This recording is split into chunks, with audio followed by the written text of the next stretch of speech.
My name is Robert Mitchell, and at 67 years old I thought I knew everything about my life. I thought I had lived 40 years of what most people would call a perfect marriage. I thought my wife Linda was the most loyal, loving, and honest woman who ever walked this earth. I was wrong about everything.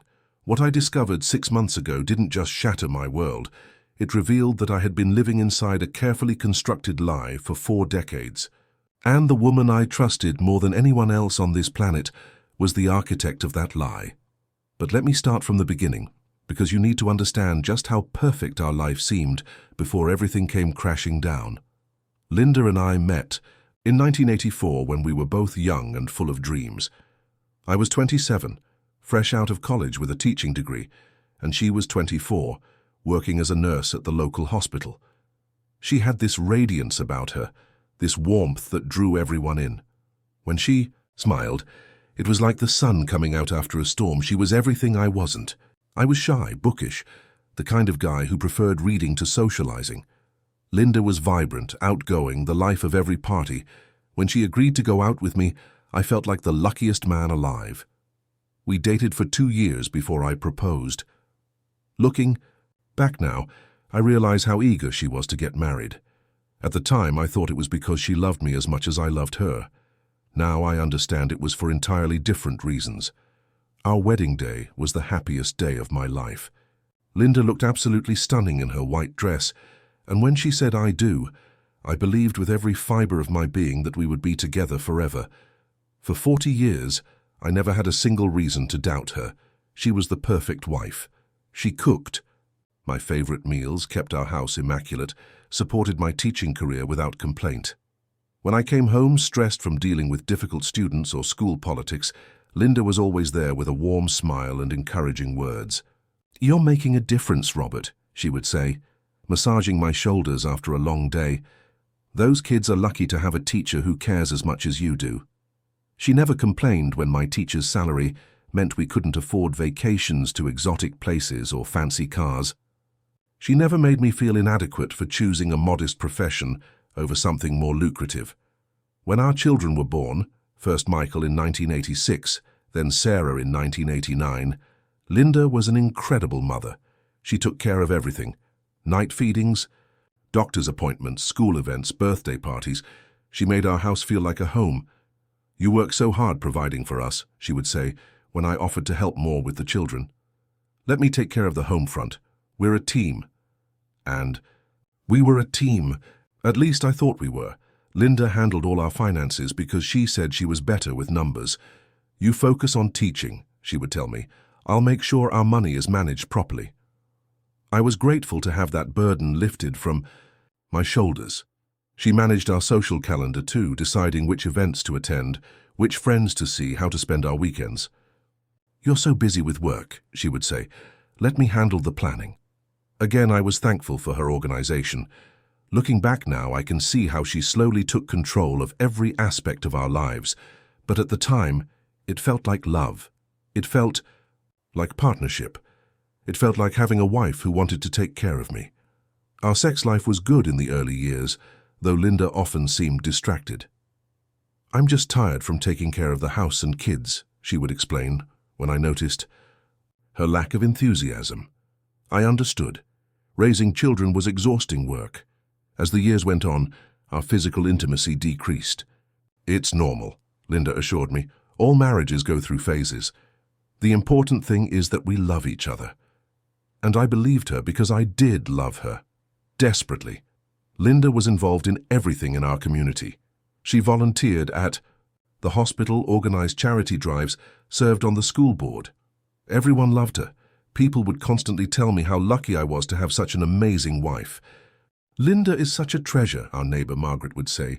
"You must feel so blessed. She's the heart and soul of this community," our pastor would tell me. "You're a fortunate man, Robert." And I agreed with them completely. I felt like I'm luckiest man in the world. Even when small things didn't quite add up, I never questioned Linda. Like when she would disappear for hours on errands that seemed to take much longer than necessary. Or when she would receive phone calls and immediately leave the room to take them privately. "Medical stuff from the hospital," she would explain. "You know how HIPAA privacy laws are. I can't discuss patient information in front of you. That made perfect sense.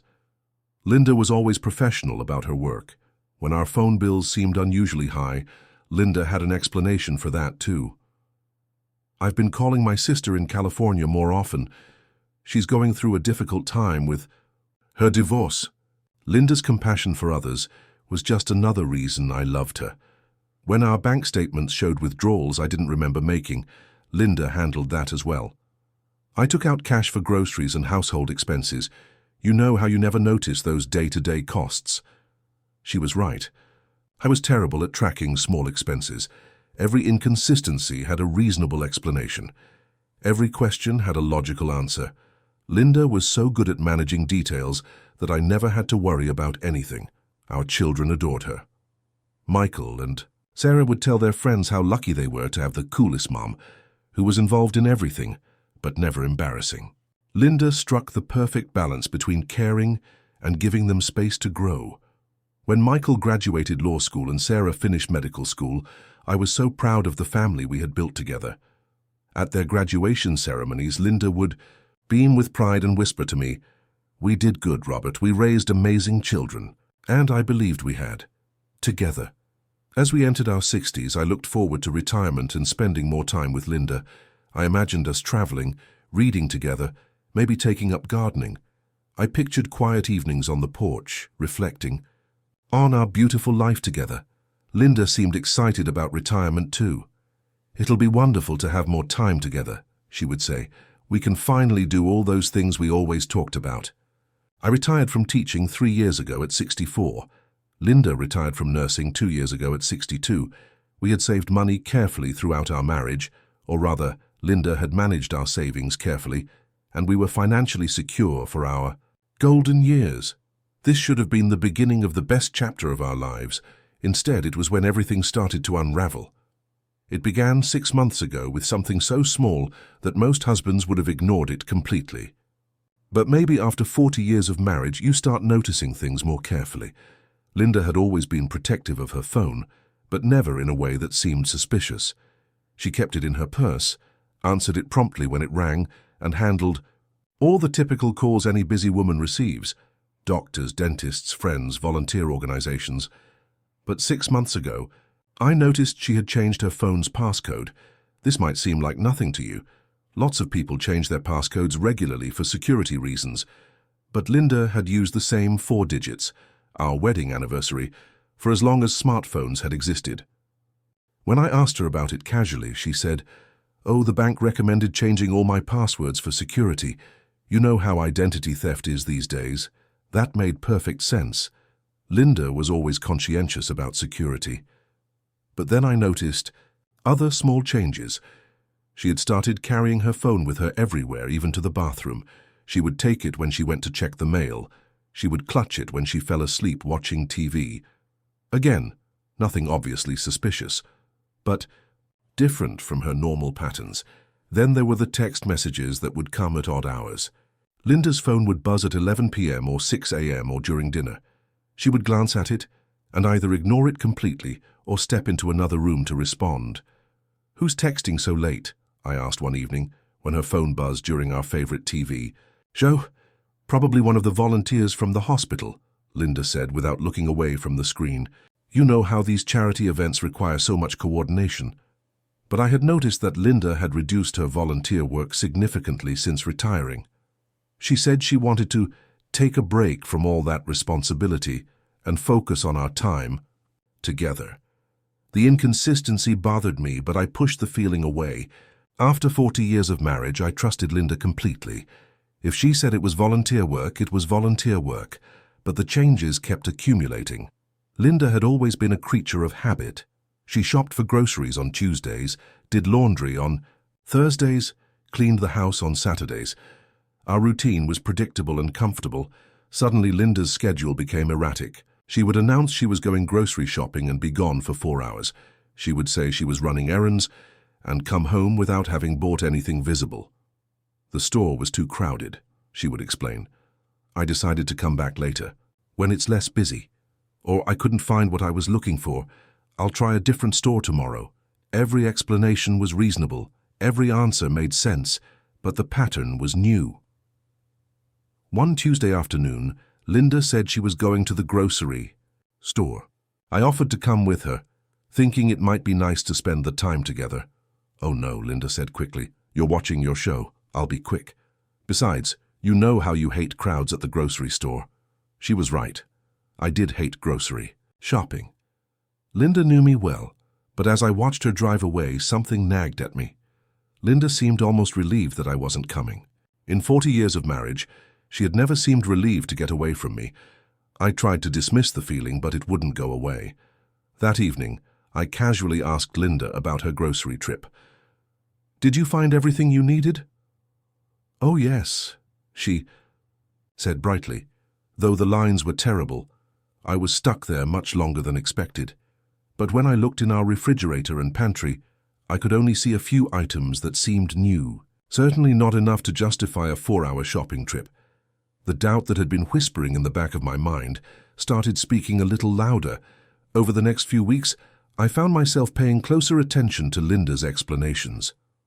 Not because I didn't trust her, but because I was starting to notice that her stories didn't always align with the evidence. She would come home from running errands but have no receipts, no shopping bags, no evidence of where she had been. When I asked casual questions about her day, her answers were vague and sometimes contradictory. "I stopped by the pharmacy and then went to the bank," she might say. But later in the same conversation, she would mention seeing someone at the library. When I asked about the library visit, she would look confused for a moment before saying, "Oh yes, I stopped there too, I forgot." Linda never used to forget details. She had an incredible memory for schedules, appointments, and daily activities. This forgetfulness was completely unlike her. One evening I decided to test my growing suspicions in a subtle way. "How was your day, honey?" I asked when Linda came home from one of her mysterious errands. "Oh, you know, the usual," she said. "I had lunch with Margaret, then stopped by the post office. But I had seen Margaret working in her garden all afternoon. She had been home all day." My heart started beating faster. "That's nice. How is Margaret doing?" "She's fine," Linda said, not meeting my eyes. "Same as always." I knew Linda was lying. For the first time in 40 years, I was certain my wife had lied to me. The realization hit me like a physical blow, not just the lie itself, but the ease with which it came out of her mouth, the practiced way she avoided eye contact. The casual tone that suggested this was nothing new for her. How long had Linda been lying to me? That night I lay in bed next to my wife of 40 years and felt like I was sleeping next to a stranger. Linda's breathing was peaceful and regular, but I stared at the ceiling until dawn, my mind racing with questions I had never thought to ask. Who was this woman I had shared my life with? What else had she lied about? And why was she lying now? I decided I needed to find out. The next day, while Linda was in the shower, I did something I had never done in 4 decades of marriage. I looked through her purse. My hands were shaking. As I opened her wallet, I felt like a criminal violating her privacy, but I needed to understand what was happening to our marriage. Linda's wallet looked completely normal. Credit cards, driver's license, insurance cards, photos of our children and grandchildren. Everything you would expect to find. But tucked behind, her insurance card was something that made my blood run cold. It was a business card, plain white with elegant black lettering. David Morrison, private investigator. Why would my wife have a private investigator's business card? I stood there in our bedroom, listening to the shower running, holding this piece of evidence that my perfect marriage was not what I thought it was. Had Linda hired a private investigator? Was she having me followed? Was she planning to divorce me? Was she investigating me for some reason I couldn't fathom, or, and this thought made my stomach turn, was she being investigated herself?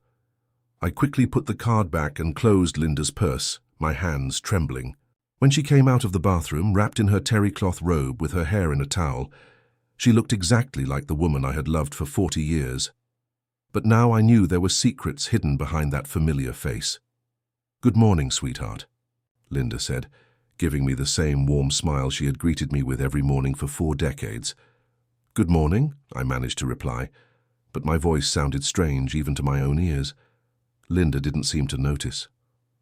She went about her morning routine exactly as she always did. making coffee, checking the weather, planning her day out loud. "I thought I'd go to the farmer's market this morning," she said. "Would you like me to pick up anything special?" Any other day I would have said no, told her to get whatever looked good. But today, with that business card burned into my memory, I said something different. "Actually, I think I'll come with you. It's such a beautiful day for a walk around the market." For just a split second, Linda's smile faltered. "Oh, well, I was also going to stop by the library after the market. It might be boring for you." "I don't mind. I could use some fresh air." "Well," Linda seemed to be thinking quickly, "actually, I just remembered I promised to help Margaret with something this morning. Why don't I go to the market later instead?" But I had just seen Margaret leave in her car with what looked like luggage. She was clearly going away for at least a few days. "That's fine," I said, not wanting to confront Linda about another lie. "Maybe we can go to the market together this weekend." Linda's smile returned to full brightness. "That sounds perfect." But nothing was perfect anymore. Nothing would ever be perfect again. As I watched my wife move around our kitchen, preparing for another day of mysterious activities, I realized that 40 years of marriage had taught me absolutely nothing about who Linda really was. And that terrifying realization was just the beginning. Over the next week, I began paying attention to Linda's behavior in a way I never had before. Not suspiciously, but carefully. Like a scientist gathering data. What I discovered shook me to my core. Linda was living a completely different life than the one she shared with me. She had created an elaborate network of lies that covered nearly every aspect of her daily routine. The errands that took hours were clearly something else entirely. The phone calls she took in private were longer and more frequent than she admitted. The friends she claimed to see were people I realized I had never actually met, despite 40 years of living in the same community. And most disturbing of all, Linda seemed to have a completely different personality when she thought I wasn't watching. I caught glimpses of it when she was on the phone in the next room. Her voice would change, become sharper, more assertive, sometimes even cold. She would laugh in a way that sounded nothing like the warm melodic laugh I had fallen in love with. Who was this person my wife became when she thought I couldn't see her? The woman I had shared my bed with for 40 years was a stranger, and I was beginning to suspect that she had always been a stranger. But the most terrifying question was, if Linda had been lying about her daily activities, what else had she been lying about? Had our entire marriage been a performance? Had the woman I loved, the mother of my children, the partner I had planned to grow old with, ever been real at all? And what was she planning to do with that private investigator's business card as I sat in my study that evening, watching Linda through the doorway as she watched television? I realized that my perfect life had been built on a foundation of lies. And now that foundation was cracking. I could see straight down into an abyss I never knew existed. But I was about to discover that what I had uncovered so far was just the tip of the iceberg. The truth about Linda was so much worse than I could have ever imagined. The next morning, I made a decision that would have been unthinkable just a week earlier. I was going to call David Morrison, the private investigator whose business card was hidden in my wife's wallet. My hands shook as I dialed the number. "What?" was I supposed to say? "Hello, I found your card in my wife's purse and I think my marriage of 40 years might be a lie." "Morrison Investigations," a gruff voice answered on the second ring. "Mr. Morrison? My name is Robert Mitchell. I believe you know my wife, Linda Mitchell." There was a pause. "Who is this again?" "Robert Mitchell. Linda's husband." Another longer pause. "Mr. Mitchell, I'm going to need you to come to my office. This isn't a conversation for the phone." An hour later, I found myself in a small, cluttered office above the insurance agency on Main Street. David Morrison was a man in his 50s with tired eyes, and the demeanor of someone who had seen too much of humanity's darker side. "Mr. Mitchell," he said, gesturing for me to sit down. "How much do you know about why your wife hired me?" "I don't know anything. I found your business card in her wallet yesterday. Until then, I didn't even know she knew you existed." Morrison studied my face carefully. "How long have you been married?" 40 years next month. "And you had no idea your wife was having you investigated?" The words hit me like a physical blow. She was having me investigated? Why? Morrison leaned back in his chair. Mr. Mitchell, your wife hired me 6 months ago to document your daily activities. She wanted to know where you went, who you talked to, what you did when she wasn't around. But I'm retired. I don't go anywhere. I spend most of my time at home or running errands around town. What could she possibly want to know? That's what I told her. After following you for a week, I reported back that you have the most predictable routine I've ever surveilled. You go to the library twice a week, the hardware store on Saturdays, and occasionally have coffee with your brother Tom. You come straight home after every outing. You don't talk to any women except store clerks and librarians. I stared at him in disbelief. She had you follow me for a week. 2 weeks, actually. She insisted I keep watching even after I told her there was nothing suspicious about your behavior. What did she think I was doing? Morrison hesitated. Mr. Mitchell, your wife seemed convinced you were having an affair. The accusation was so absurd I almost laughed. An affair. I've never even looked at another woman in 40 years of marriage. I worship the ground Linda walks on. That's what I told her. But she insisted I keep digging. She wanted me to check your computer history, your phone records, your credit card statements. And did you?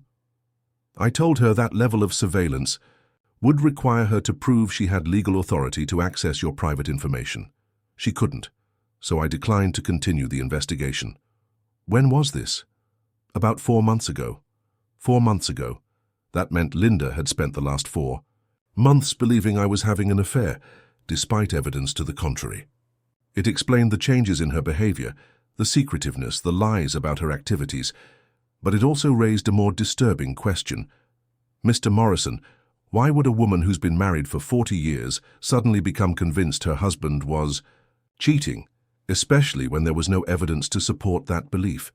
Morrison's expression darkened. In my experience, Mr. Mitchell, people who become obsessed with their partner's fidelity are usually projecting their own guilt. The implication hung in the air between us like a toxic cloud. Are you saying you think Linda is having an affair?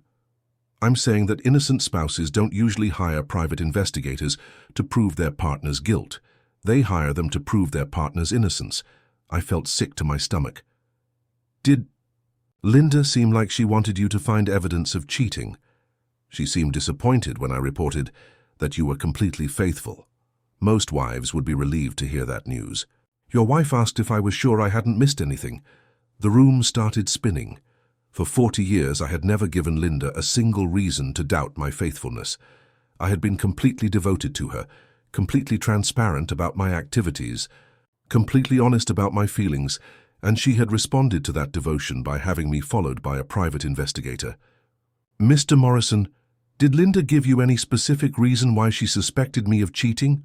She said you had been acting differently since your retirement, more secretive, more evasive about where you were going.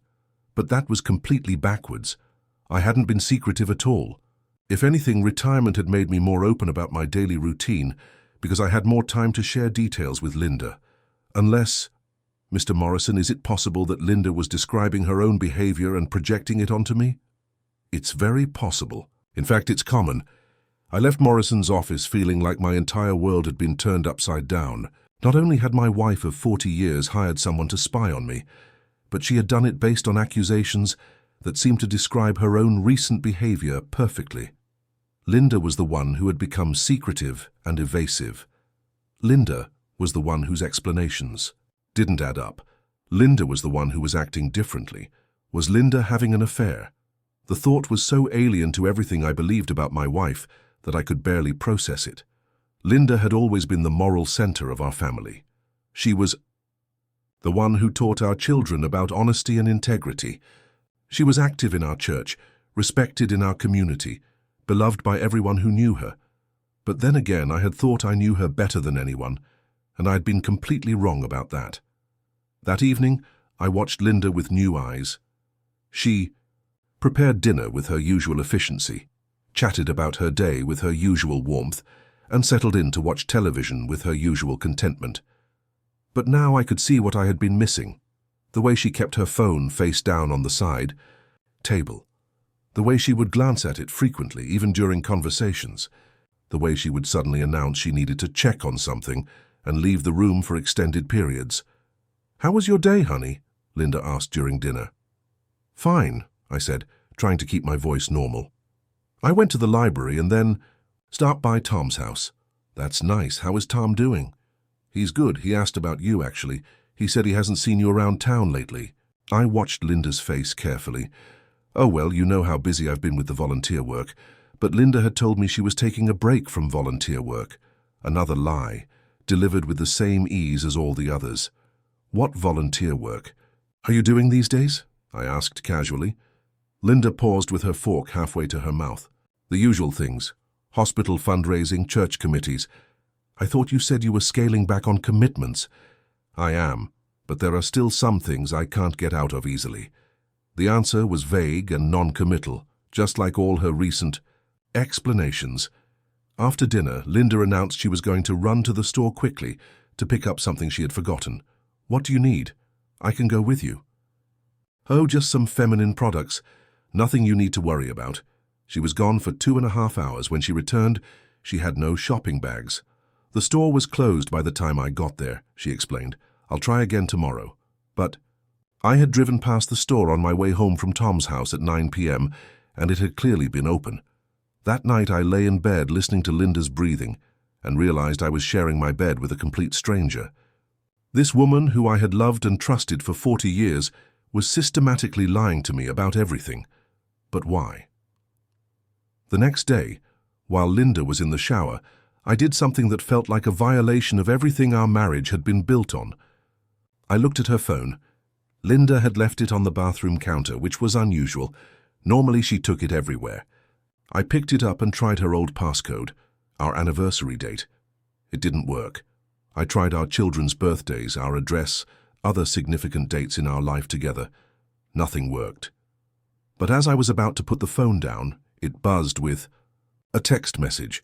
The preview appeared on the lock screen before I could look away. "Can't wait to see you this afternoon." The usual place? The message was from a contact labeled simply D. My heart stopped. I stared at that message until the screen went dark, but the words were burned into my mind. "Can't wait to see you this afternoon." The usual place. This wasn't a message about volunteer work or charity committees. This was a message between two people who had a regular meeting place, two people who were eager to see each other, two people who were having an affair. I put the phone back where I found it and walked to my study on unsteady legs. I sat down in my chair and tried to process what I had just learned. My wife of 40 years was having an affair. The woman I had loved more than life itself was cheating on me. The partner I had trusted completely had been lying to me for months, possibly years, and she had hired a private investigator to spy on me, probably to gather evidence for a divorce that would paint me as the unfaithful spouse. I felt like I was going to vomit. But then, as the initial shock wore off, something else took its place. Something cold and hard and angry. For 40 years I had been the perfect husband. I had worked hard to provide for our family, never complained about Linda's spending or her decisions, supported her in everything she wanted to do. I had been faithful, devoted and completely transparent about every aspect of my life. And this was how she repaid that devotion, by cheating on me and then trying to frame me as the cheater. No, this wasn't going to stand. If Linda wanted to play games, I would show her what happens when you try to destroy an innocent man. But first, I needed to know everything. I needed to understand the full scope of her betrayal before I decided how to respond. That afternoon, Linda announced she was going to help Margaret with some gardening. "That's sweet of you," I said. "Tell Margaret I said hello." But I had no intention of letting Linda disappear for another mysterious afternoon. After she left, I got in my car and followed her. Linda drove across town to a neighborhood I rarely visited. She pulled into the parking lot of a small apartment complex and walked up to a second-floor unit. She knocked on the door, and it was opened by a man I had never seen before. He was probably in his early 60s, tall and distinguished-looking, with silver hair and expensive clothes. When he saw Linda, his face lit up with obvious affection, and Linda, my wife, the mother of my children, the woman I had loved for 40 years, walked into his arms like she belonged there. I sat in my car, watching through my windshield as my Wife embraced another man with a passion I hadn't seen from her in decades.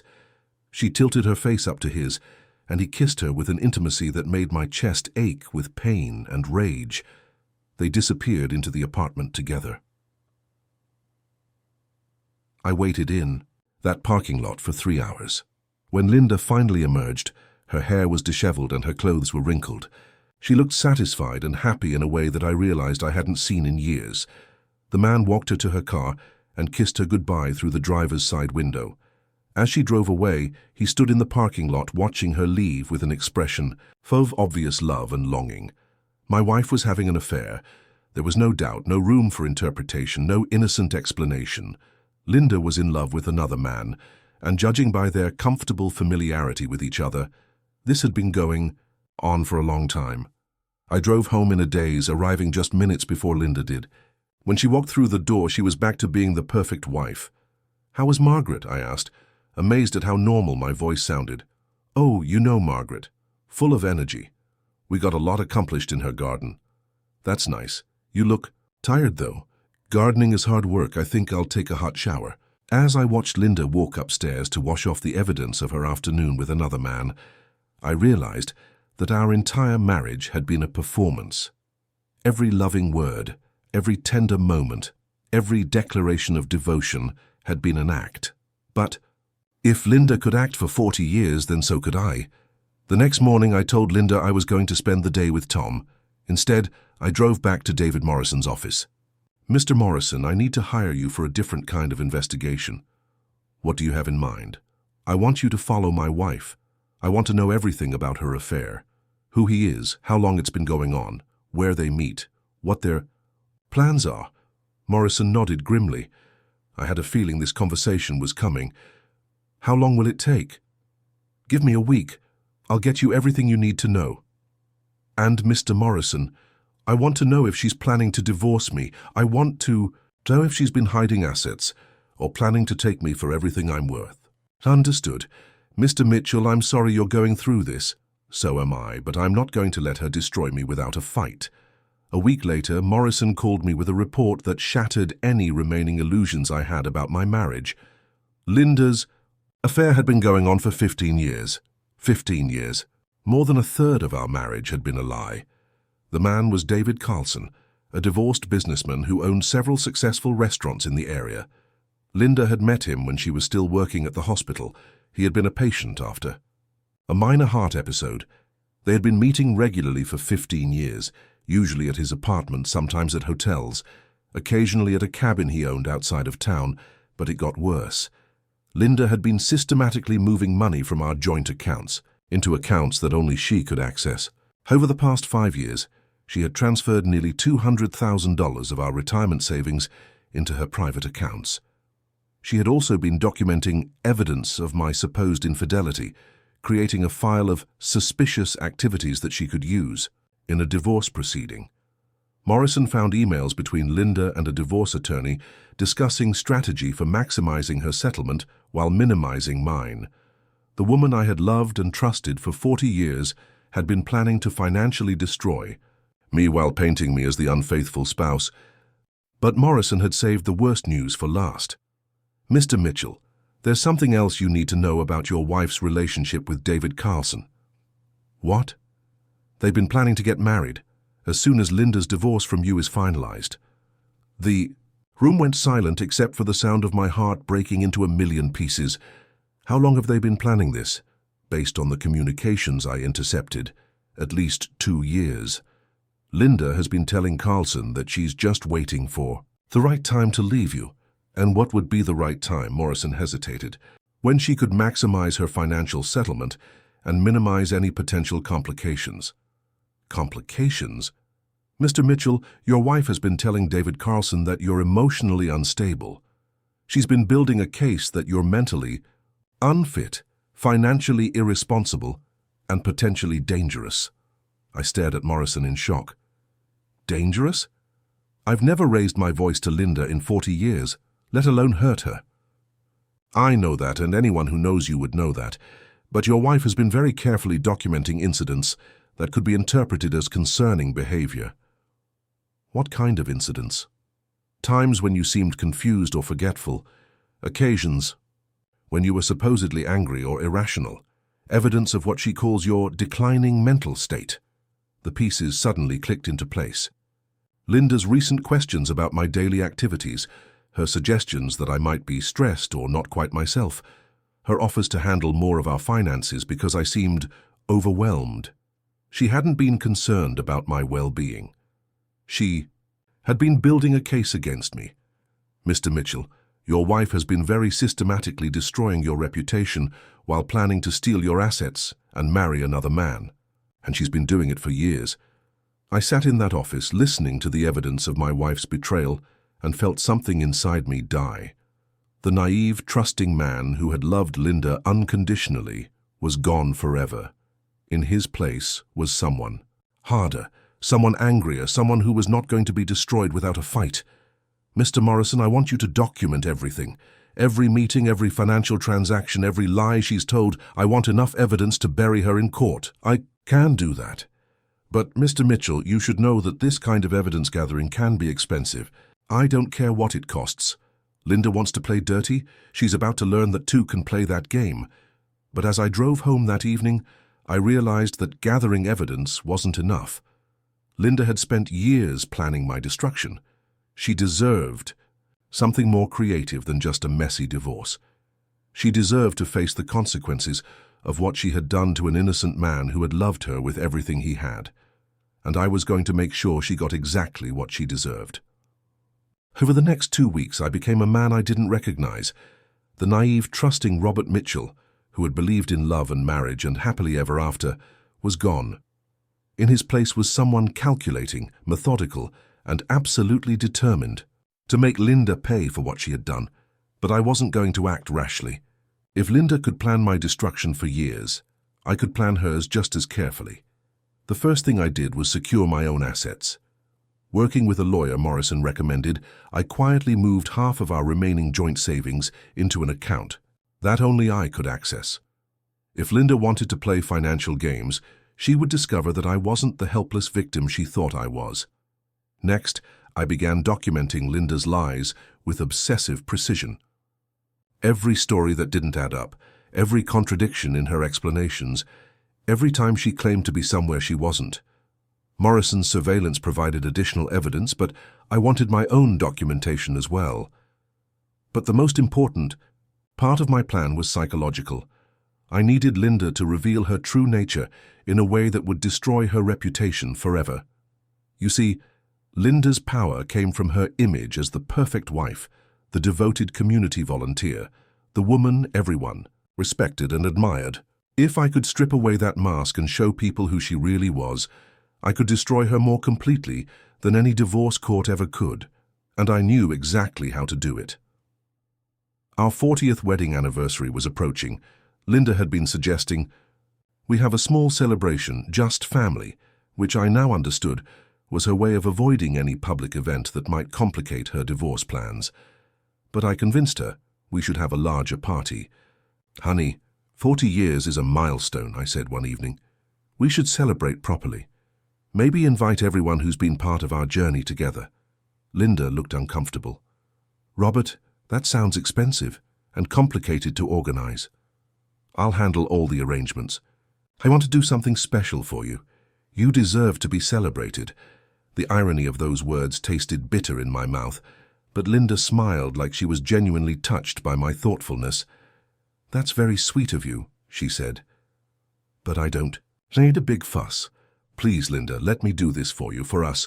After some more persuasion, Linda agreed to the anniversary party. She didn't know it, but she had just agreed to her own public execution. I spent the next month planning the most elaborate revenge in the history of marriage. First, I invited everyone who mattered in Linda's life. Our children and their families, of course, but also every volunteer organization she had worked with, every church committee she had served on, every neighbor and friend who had praised her character over the years. I made sure David Carlson was invited too. I had Morrison deliver the invitation personally, telling him it was from Linda, and that she wanted him to see how much their relationship meant to her. Then I arranged for the party to be held at the country club where Linda had volunteered for, their charity events. the same place where dozens of people knew her as the epitome of moral virtue. But the real centerpiece of my plan was the anniversary video I prepared. I told Linda I was creating a montage of photos and home movies from our 40 years together. What I actually created was something very different. Morrison had provided me with hours of surveillance footage of Linda and David together, photos of them entering and leaving hotels, audio recordings of their phone conversations, planning their future together. Video of Linda lying to my face about where she had been. I also had copies of all the financial documents showing how Linda had systematically stolen our retirement savings. Email exchanges with her divorce lawyer discussing how to maximize her settlement. Text messages where she called me pathetic and gullible and joked about how easy it was to deceive me. But the most damaging evidence was a recording Morrison had made just the week before. Linda and David had been discussing their wedding plans, and Linda had said something that revealed the true depth of her contempt for me. "I can't wait to be free of that boring old fool," Linda's voice said clearly on the recording.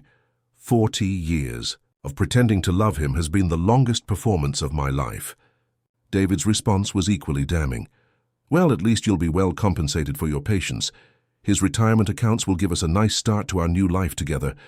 They had laughed together at my expense, celebrating how cleverly they had planned to rob me blind. All of this evidence was going to be presented to our anniversary party guests as a special surprise video about Linda's many activities over the years. The party was scheduled for a Saturday evening. On the morning of the event, Linda seemed nervous in a way I had never seen before. "Robert, are you sure about this party? It feels excessive." "Linda, we're celebrating 4 decades of marriage. How could that be excessive? I have a headache. Maybe we should cancel." "Don't be silly, everyone's expecting us. Besides, I have a special surprise planned that I think will really show people who you are." Linda's face went pale at those words, though she tried to hide it with a smile.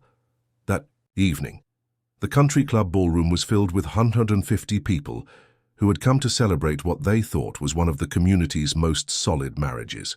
Linda moved through the crowd accepting congratulations and praise, her performance as the loving wife more polished than I had ever seen it. "You two are such an inspiration," people kept saying.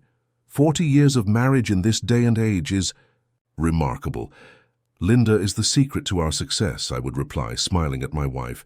"She's been the perfect partner in every way." I noticed David Carlson arrive about an hour into the party. He stayed near the back of the room, and I saw him exchange a few subtle glances with Linda. She looked terrified that he was there, but there was nothing she could do without causing a scene.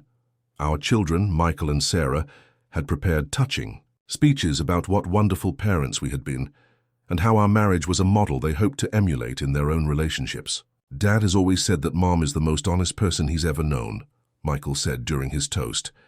"And Mom has always said that Dad is the most trustworthy man in the world. That mutual respect and trust is what has kept them together for 40 years. The crowd applauded enthusiastically. Linda smiled and squeezed my hand, playing her role perfectly. Then it was time for my surprise. "Ladies and gentlemen," I announced, standing up with a microphone, "thank you all for being here to celebrate this milestone with Linda and me. Before we continue, I have a special video presentation that I think will help everyone understand what has made our marriage so unique." The lights dimmed and the large screen at the front of the room came to life. The video began innocently enough. Photos of our wedding, our young family, holidays and birthdays, and ordinary moments that painted the picture of a happy life together. But then the tone shifted. 40 years of marriage teaches you a lot about someone, my voice narrated over the images. You learn things about your spouse that no one else knows. You discover who they really are when they think no one is watching. The photos faded, and surveillance footage began to play. Linda entering David Carlson's apartment building. Linda kissing David in the parking lot. Linda lying to my face about where she had been. A gasp went through the room. People began to murmur in confusion and shock. Linda shot to her feet. "Robert, what is this? Turn it off." "Oh, we're just getting started, honey," I said, my voice still calm and pleasant. The video continued with audio recordings of Linda's phone conversations with David, discussing their affair and their plans to divorce me and get married. Her voice filled the room, talking about how boring and gullible I was, How easy it had been to deceive me for 15 years. People in the audience were staring at Linda in horror and disbelief. I could see our children's faces, shocked and pale, as they realized their mother was not the woman they thought they knew. But the most devastating moment came when the video showed the financial documents proving Linda had stolen nearly $200,000 from our retirement accounts. And here, my voice continued over the documents, we can see how Linda has been systematically stealing from our joint accounts to fund her affair and prepare for her new life with David Carlson. David Carlson tried to leave, but Morrison was blocking the exit. The surveillance footage had caught him too, and his face was clearly visible as Linda's affair partner.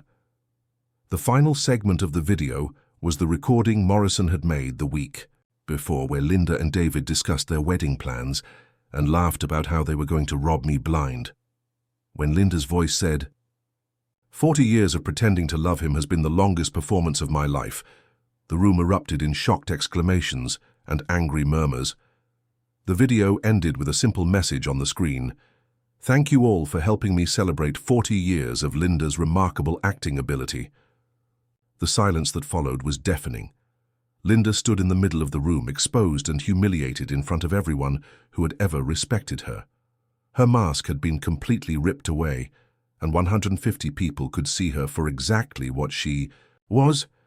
"Linda," I said, standing up and addressing her directly, "would you like to say anything to our guests about the accuracy of this presentation?" Linda's mouth opened and closed, but no words came out. For the first time in 40 years, she had no lies ready, no explanations prepared. "No," I continued. "Then let me say something to everyone here."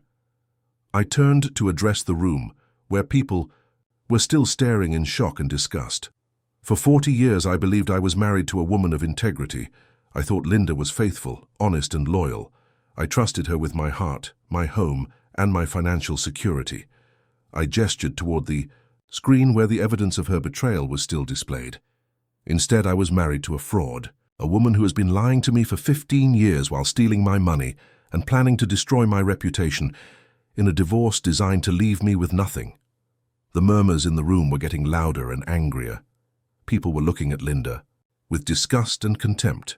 Linda wanted to paint me as an unfaithful, mentally unstable husband to justify taking everything I've worked for.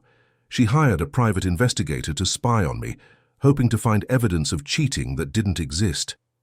I smiled at Linda, who looked like she wanted to disappear into the floor, but the investigator found something much more interesting. He found the truth about Linda's double life. Our son Michael stood up, his face red with anger and embarrassment. "Mom, is this true? Have you been having an affair?"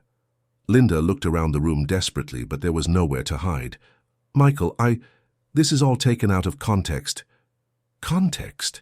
Sarah joined her brother, her voice shaking with emotion. "What context makes stealing from Dad acceptable? What context makes lying to us for years okay?" Linda tried to respond, but her voice was drowned out by the angry voices of people throughout the room. Church committee members who felt betrayed by her hypocrisy. Volunteer organizations that realized they had been supporting a fraud. Neighbors who had trusted and respected her for decades. The woman who had built her power on being admired and respected was watching that reputation crumble in real time. David Carlson finally managed to push past Morrison and flee the room, abandoning Linda to face the consequences of their actions alone. Even her affair partner couldn't stand to be associated with her once the truth came out.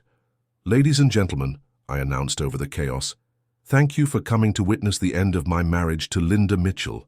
The divorce papers will be filed Monday morning, along with criminal charges for theft and fraud." Linda finally found her voice. "Robert, you can't do this. We can work this out. We can go to counseling." I looked at her with the coldest expression I could manage. "Linda, you spent 15 years planning to destroy me. You stole my money, lied to my face, and convinced our children that I was mentally unstable. You planned to take everything I've worked for and marry another man." I paused to let that sink in. "Did you really think I would just let you get away with it?" The crowd was beginning to disperse, people leaving in disgusted groups, whispering about Linda's betrayal and my public revenge. Our children left without speaking to either of us, too shocked and angry to process what they had learned. Linda stood alone in the middle of the emptying ballroom, her perfect image destroyed forever. 40 years, I said to her quietly. 40 years I loved you more than life itself, and you repaid that love by planning my destruction. Robert, I never meant for it to go this far. Yes, you did. You planned every detail. You just never planned for the possibility that I might fight back. 3 months later, the divorce was finalized. Thanks to Morrison's evidence, Linda received nothing beyond what the law required me to give her. The stolen money was recovered and returned to our accounts. The criminal charges resulted in her conviction for theft and fraud. David Carlson ended their relationship immediately after the anniversary party scandal. Apparently, he wasn't interested in marrying a woman whose criminal activities had become public knowledge. Linda's reputation in our community was destroyed completely. She was removed from every volunteer position, expelled from every organization, and shunned by every friend she had cultivated over 4 decades. She moved to another state to escape the shame, but not before our children made it clear they wanted nothing to do with her. Michael came to see me a week after the divorce was final. Dad, I owe you an apology. All those times Mum suggested you were acting strange or forgetting things. I should have realized she was manipulating us. Son, she fooled me for 40 years. I don't blame you for believing her. Are you going to be okay? I thought about that question carefully. Michael, I spent 4 decades living a lie. I thought I was happy, but I was just comfortable with being deceived. Now that I know the truth, I can build a real life. And that's exactly what I did. At 67 years old, I started over completely. I sold the house where Linda and I had lived our false life together and bought a smaller place near the lake. I reconnected with old friends I had lost touch with and made new ones, who knew me for who I really was. I even started dating again, something I never thought I would do at my age. It's amazing how different it feels to have a conversation with a woman who isn't calculating how to manipulate you. 6 months after the divorce, I ran into Margaret, our old neighbor, at the grocery store. "Robert, how are you doing?" she asked, with genuine concern. "I'm doing very well, Margaret, better than I have in years. I have to tell you, I always suspected something wasn't quite right with Linda. She was almost too perfect, if you know what I mean. I wish you had said something. Would you have believed me?" I thought about that. Probably not. I had to discover the truth for myself. Well, you handled it brilliantly. That anniversary party was the most dramatic thing this town has ever seen. As I drove home that day, I reflected on what I had learned about life, love, and revenge for 40 years. I had believed that trust and kindness and unconditional love were the foundations of a good marriage. I had been completely wrong. The foundations of a good relationship are honesty, respect, and mutual consideration. Without those things, all the love in the world is just a performance. Linda had given me a 40-year performance, and I had been the most devoted audience member imaginable. But once I realized it was all an act, I was able to write the final scene myself. Some people might say my revenge was cruel. They might argue that publicly humiliating Linda was excessive or vindictive. But Linda had spent 15 years planning to humiliate me in divorce court while stealing my money and destroying my reputation. She had turned our children against me and convinced half the town that I was mentally unstable. She had declared war on an innocent man who loved her. I simply made sure she lost that war decisively. The anger I felt toward Linda has mostly faded. Now, it's been replaced by something much more valuable: clarity about what I deserve in a relationship and the confidence to demand it. I'm 67 years old, and for the first time in decades, I'm living an authentic life. I wake up every morning knowing that the people in my life are there because they genuinely want to be, not because they're performing for some hidden agenda. Linda tried to destroy me, but instead she freed me from a prison I didn't even know I was living in, and that, ironically, might be the greatest gift she ever gave me. To anyone listening to this story who might be in a similar situation, trust your instincts. If something feels wrong in your relationship, investigate. Don't spend decades living a lie, because it's easier than confronting the truth. And if you discover that someone you love has been systematically betraying you, don't let them destroy you quietly. Fight back. You deserve better than being someone else's victim. Sometimes the best revenge is simply refusing to be destroyed by people who never deserved your love in the first place. Linda thought she was so clever, planning my downfall for years while I remained obliviously devoted to her. But in the end, the joke was on her, because while she was busy planning my destruction, I was becoming strong enough to survive it.